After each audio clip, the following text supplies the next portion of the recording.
Hi, welcome. My name is Susan Maud Buchser-Lochocki, and I'm a candidate for many things, but right now, especially in West Virginia, USA. I'm a candidate for the House of Delegates in the 77th District. Welcome. And I'll be going by a shorter name there, which is just Susan Buchser, just to make life easier on everybody. Now, this video is about feminism and what it means to me, what I see, and I'm going to try to keep it under 10 minutes. So let's see if I can do that. So feminism, according to the standard dictionary we use in the USA, which is the Merriam-Webster, it says belief in and advocacy of the political, economic, and social equality of the sexes, expressed especially through organized activity on behalf of women's rights and interests. And so that is what it means to be, or what feminism is. And I guess a feminist is to believe or work towards equality between the sexes, which is a perfectly normal concept. And when they say equality, I think what we really mean is equal respect. So that's where we start. Equal respect. It doesn't mean that we're both the same strength, or we're both the same nurturing, or we're both the same intelligent. It means that we respect each other and our capabilities. I mean, each one of us has our own special talents and gifts that we bring to the world when we're alive, and even some of us when we're dead. But the real thing is that we need to respect each other. And I think this is actually one of the biggest issues out there. But, back in the day, when I was born in 1965, it was exactly during a big feminist uprising, and, there was World War II. And during that war, women had to go to work and do men's work while men were overseas fighting. Then the men came back, and they were encouraged then to find a wife and get married and have this new wonderful life together. Women were discouraged from working anymore, and they were really sort of, I don't want to say forced, but it was very much pressured to stay in the home, to be a wife and a mother, to become a mother. And I think a lot of people did that, and they were happy. But then a lot of the women still wanted to use their brains because they were finally able to do that. And although there is a lot of brain work, and being a mother, a full-time mother, a stay-at-home mother, it's like getting a master's degree in public relations, in, you have to deal, you're like a manager. And so you get all the managerial skills, doing crises and doing repetitive actions, planning things, organizing, budgeting, and also keeping deadlines.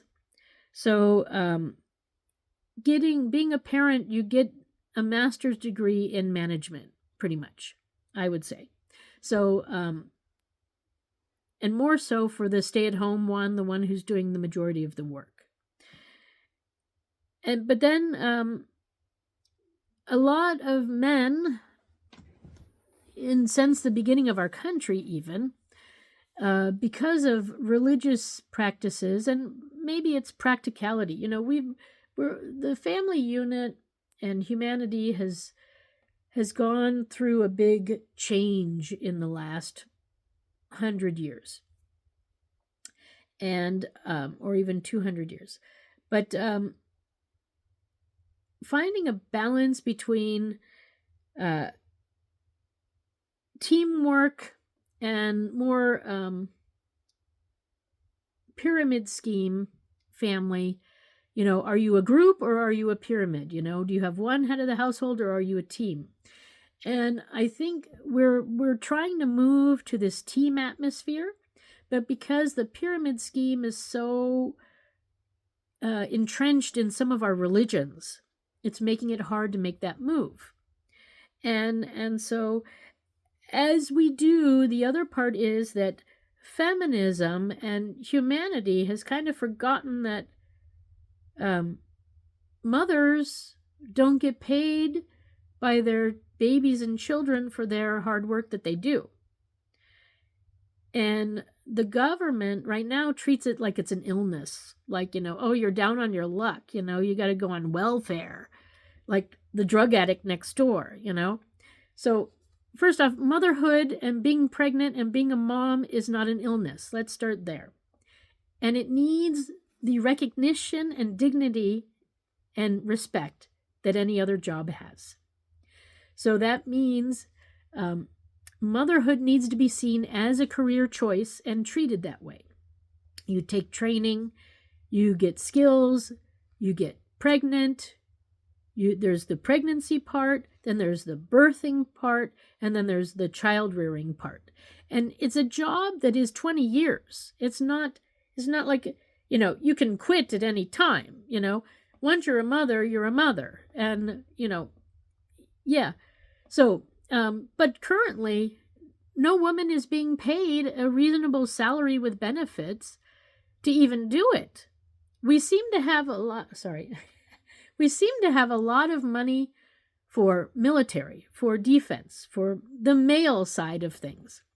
So for, the male side of things. So we got police and sheriff, and then we've got security, and then we've got National Guard, Coast Guard, we've got Air Force, then we got Army, Navy, Marines, then we got CIA, FBI, U.S. Marshals, NSA. I mean, we just got so much military and Homeland Security on top of everything.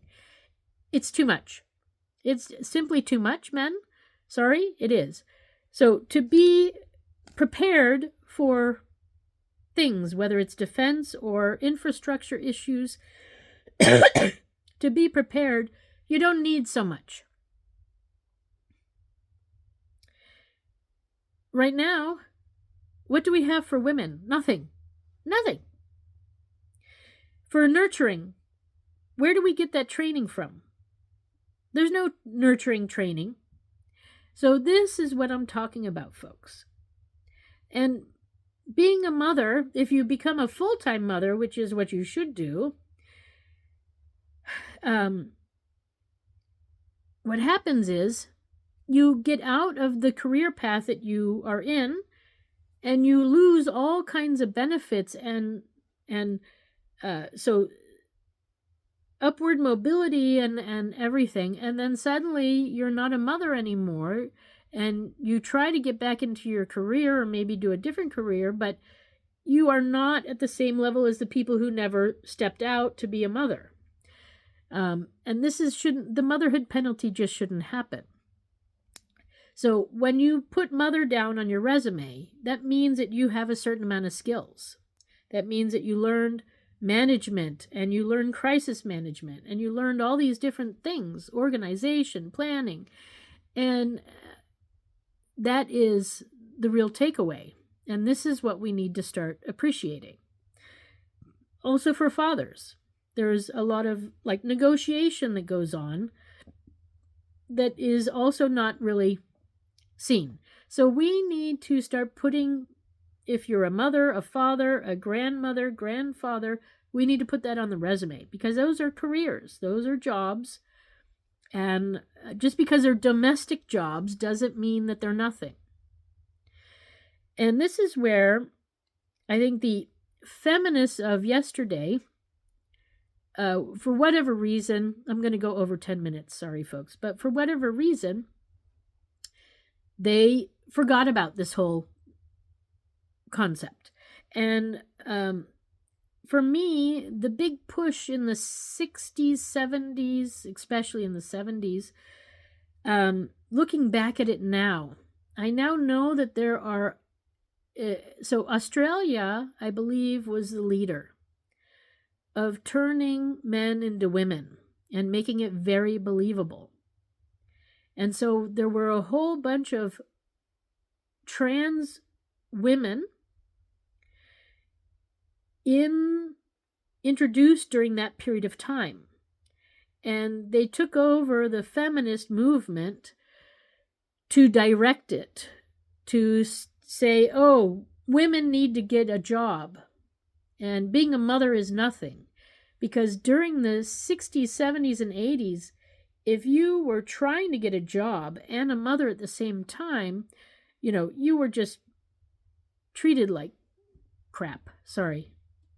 It was just, everybody knew that if something happened to your child, you would be gone tomorrow. So it wasn't a good match. But for the ones who could not get pregnant because they didn't have a womb, they had maybe a fake vagina put in, but not a womb, those people could work and they weren't going to get pregnant, so they could excel and whatever, and they were the real pro-feminists at the time. Now, I'm not going to say that's everything and for everyone and whatever, but this is what, looking back, there are a lot of women we thought were women by birth in the 70s and the 80s when they were actually men by birth, and then transitioned to a female body, and then went on to represent themselves to the world as a female. I think now if you look at some of these big stars, especially I'm going to say in the modeling world, you can see that they are leaning towards masculine tendencies, masculine features. And so we now have our answer to what was really going on. And that's why they weren't pro-mother at all, because they couldn't become a mother. So they had to be pro something else. And then they excelled. They got into sports, they got into business, they got into modeling, and took a lot of important jobs from natural-born women, which I'm not so happy knowing this, because a lot of people who maybe should have gotten awards and celebrated were passed over because the thin trans woman got the award. Because A, she wasn't a mother, and B, she was tall and thin, because men naturally have less fat. They don't have the same hormones. And so, yeah. So that, in my opinion, is a different sort of female prejudice, actually. And it's, I'm glad it's coming out now that we're learning about this, and we can take steps to make sure that motherhood is included in the feminist agenda. And it is time to pay mothers. So I'm going to go through my platform about how to go about this. And it's a whole family revolution concept. Exactly how it will fall into place, I don't know, but I think it needs to get started, and then we'll tweak it as it goes and keep an eye on making sure that everybody's happy and healthy. And I want to also announce that I have nothing against trans women. I have nothing against people who felt it necessary to change their sexual identity to the public I have no problem with that. But I do have a problem with putting mothers down and keeping them down the way that it has happened. I have a big problem with that. And that's the major part of my platform, is correcting this flaw in our system, flaw in feminism. So that's where we are. So come back and take a look at my video about my plan for family and community revolution, a new way. Okay, so I am Susan for USA.com. That's Susan, the number 4, USA.com. Thanks for stopping by. Have a good day.